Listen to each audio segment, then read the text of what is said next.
Bonjour à tous, je suis ravie de vous retrouver aujourd'hui pour une nouvelle vidéo outils dans laquelle je vous explique comment créer une matrice des talents ou encore appelée matrice des forces et comment l'utiliser. C'est parti!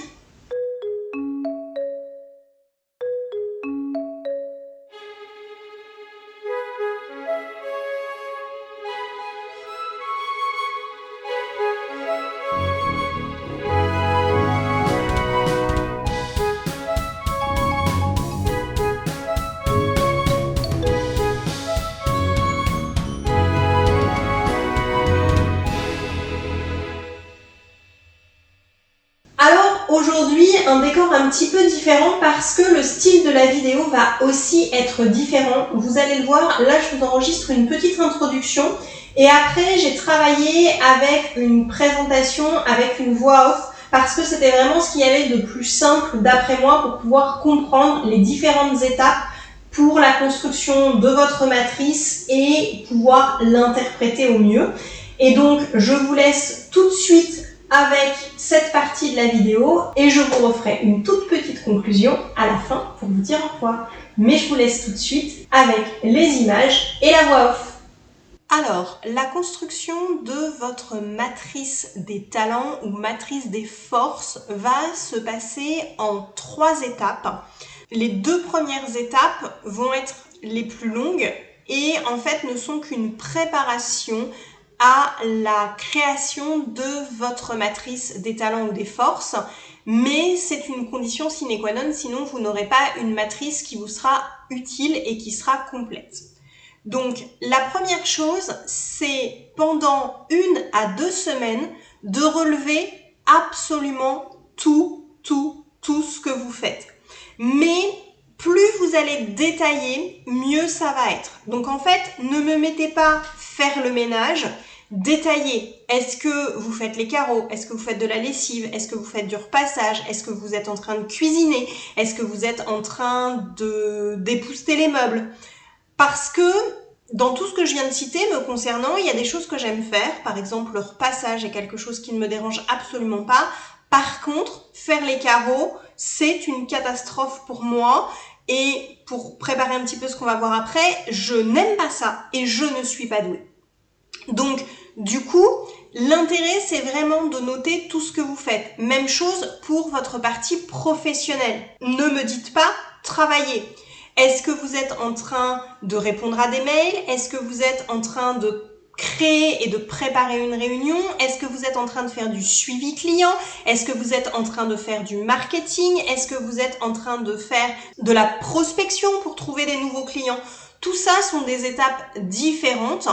Et même chose, même si vous avez un travail qui est beaucoup plus manuel, est-ce que vous êtes en train de préparer votre matériel en vue d'une intervention chez un client? Ça va pas du tout être la même chose. Et toutes ces étapes vont rentrer dans votre matrice des talents et des forces à des endroits différents.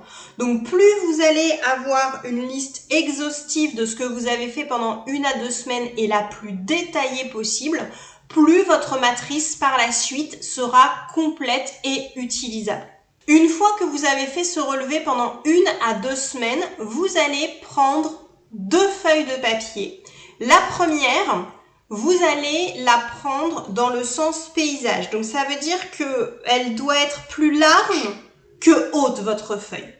Et dedans, vous allez tracer 3 parties. Donc ça peut être 3 cercles, 3 rectangles ou simplement faire 3 colonnes. Le premier espace, ça va être j'aime. Le deuxième espace, ça va être neutre. Et le troisième espace, ça va être je n'aime pas.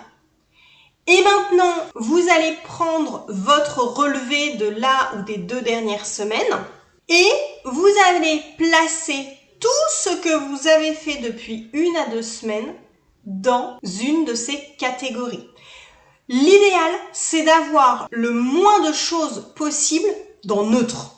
Vous allez aussi rajouter toutes les choses que vous n'avez pas faites pendant les 2 dernières semaines, mais qui font partie des choses que vous aimez ou que vous n'aimez pas. Par exemple, si vous étiez sur 2 semaines de travail, peut-être que vous êtes un fan de surf, mais que vous n'habitez pas au bord de la mer, mais que dès que vous avez un week-end, vous partez au bord de la mer et vous allez faire du surf. Donc, il faut rajouter le surf dans la catégorie j'aime.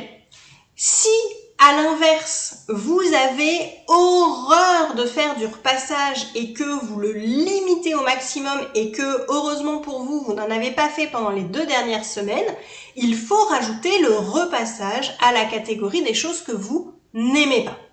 Et enfin, je vais vous inviter à observer dans quelle partie vous avez le plus d'éléments.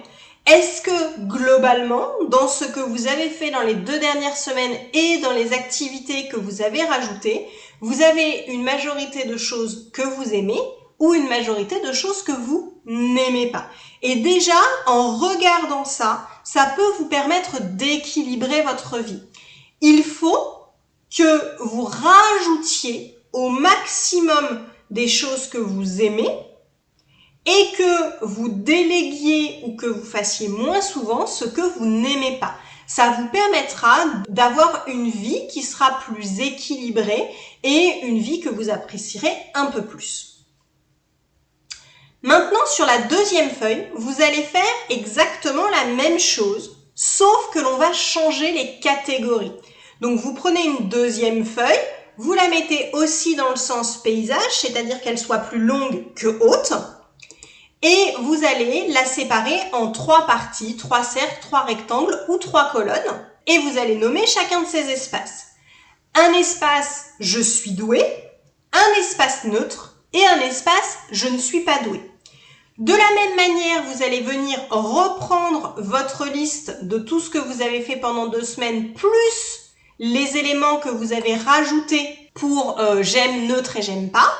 Et vous allez placer chacun de ces éléments dans « je suis doué »,« je ne suis pas doué » et « neutre » s'il y a des choses que vous n'arrivez réellement pas à placer. Mais, encore une fois, essayez d'avoir le moins de choses possible dans le neutre. Ce sera plus facile pour faire votre matrice des talents. Et même chose, observez dans quelle partie vous avez le plus d'éléments. Est-ce que vous passez votre temps à faire des choses pour lesquelles vous ne vous sentez pas doué?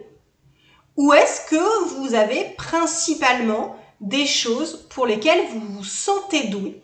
Et ça va être très important pour votre estime de vous-même. Si vous passez la majorité de votre temps à faire des choses pour lesquelles vous ne vous sentez pas doué, eh bien votre estime de vous va avoir du mal à être au top. Donc, même chose que pour tout à l'heure, essayez d'augmenter le temps que vous passez à faire des choses dans lesquelles vous vous sentez à l'aise et limitez en déléguant ou en le faisant avec d'autres personnes les choses pour lesquelles vous ne vous sentez pas encore doué. Nous allons pouvoir maintenant passer réellement à la matrice des forces. Donc, je vous invite à reprendre donc votre feuille avec j'aime, j'aime pas et votre feuille avec je suis doué, je ne suis pas doué. Alors oui, je ne l'ai pas dit tout à l'heure, évitez de faire votre feuille j'aime, j'aime pas et votre feuille je suis doué, je ne suis pas doué sur une feuille recto verso. Parce que là, je vais avoir besoin que vous voyez les 2 listes en même temps. Parce qu'en fait, l'idée, ça va être sur une 3e feuille de venir tracer un grand repère dont les axes se croisent en bas à gauche de votre feuille. Donc, je vais vous montrer tout de suite à quoi ça ressemble. Et sur l'axe des abscisses, c'est-à-dire l'axe à l'horizontale, donc qui doit être en bas de votre feuille, vous allez mettre ce pourquoi vous êtes bon, donc ce pourquoi vous êtes doué. Et sur l'axe des ordonnées, c'est-à-dire l'axe vertical qui doit se trouver donc à gauche de votre feuille, vous allez noter ce que vous aimez. Ça donne ça. Donc, vous avez un axe en bas qui va de « je ne suis pas doué » à « je suis doué » et un axe vertical qui est sur la gauche qui doit aller de « je n'aime pas » à « j'aime ».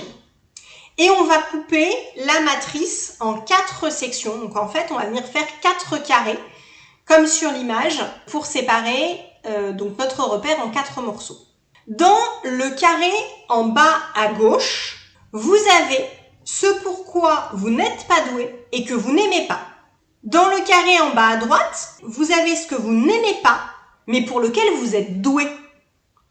Le carré en haut à gauche, c'est ce que vous aimez, mais pour lequel vous n'êtes pas encore doué. Et enfin, dans le carré en haut à droite, vous allez noter tout ce que vous aimez et pour lequel vous vous sentez doué. Et donc, c'est pour ça qu'il faut que vous puissiez voir votre feuille avec j'aime, j'aime pas, et en même temps que vous voyez la feuille je suis doué, je ne suis pas doué. Et donc du coup, ça va vous permettre de venir remplir ces 4 catégories. Si vous aviez des choses dans neutre, vous allez venir les noter sur la croix qui sépare chaque morceau. Mais encore une fois, moins vous aurez de choses neutres, plus votre matrice sera facile à utiliser. Après, il peut arriver par exemple que vous ayez des choses qui soient entre la case en haut à gauche et la case en haut à droite. Parce que c'est des choses que vous êtes peut-être en train d'apprendre, que vous faites de plus en plus souvent. Donc, vous vous dites pas encore complètement doué, mais vous n'êtes plus complètement pas doué. Ce serait mon cas du dessin, par exemple. Voilà, ça peut arriver, mais en général, c'est que vous êtes en cours d'apprentissage. Maintenant, comment on va interpréter notre matrice des forces? Alors, voilà votre matrice des forces en plus grand, et donc, vous avez dans chaque carré des activités que vous faites dans votre vie plus ou moins régulièrement. En bas à gauche, vous avez vos faiblesses. C'est les choses que vous n'aimez pas et pour lesquelles vous n'êtes pas doué. Et ça, je vous invite le plus possible à le mettre de côté. Alors pour le mettre de côté, il y a pour moi 2 possibilités majeures. Soit ça n'est pas utile dans votre vie, et ben enlevez-le. Il y a des gens, alors c'est un exemple que je prends souvent, mais il y a des gens qui ont complètement arrêté de faire du repassage. Si ce n'est pas indispensable dans votre vie, enlevez-le. L'autre façon, c'est de le déléguer. Et donc, vous pouvez très bien décider de faire votre repassage par une femme de ménage ou de plus en plus les pressing offrent des services de repassage. Donc, ça va être vrai pour le ménage, mais ça va être vrai aussi pour vos tâches administratives. Rien ne vous empêche, si vraiment vous avez une aversion et que vous n'êtes pas doué pour les tâches administratives, de prendre une fois par mois ou de au minimum prendre quelqu'un 1 ou 2 fois dans l'année pour s'occuper de votre déclaration d'impôt et de gérer toutes les choses qui sont pour vous de l'ordre de la paperasserie. Donc peut-être mettre à jour votre compte à la CAF, gérer encore une fois votre déclaration d'impôt, toutes ces choses-là qui vont vous permettre de ne plus avoir à les faire. En bas à droite, vous avez les compétences acquises. C'est ce que vous savez faire, vous êtes doué, mais vous n'aimez pas ça.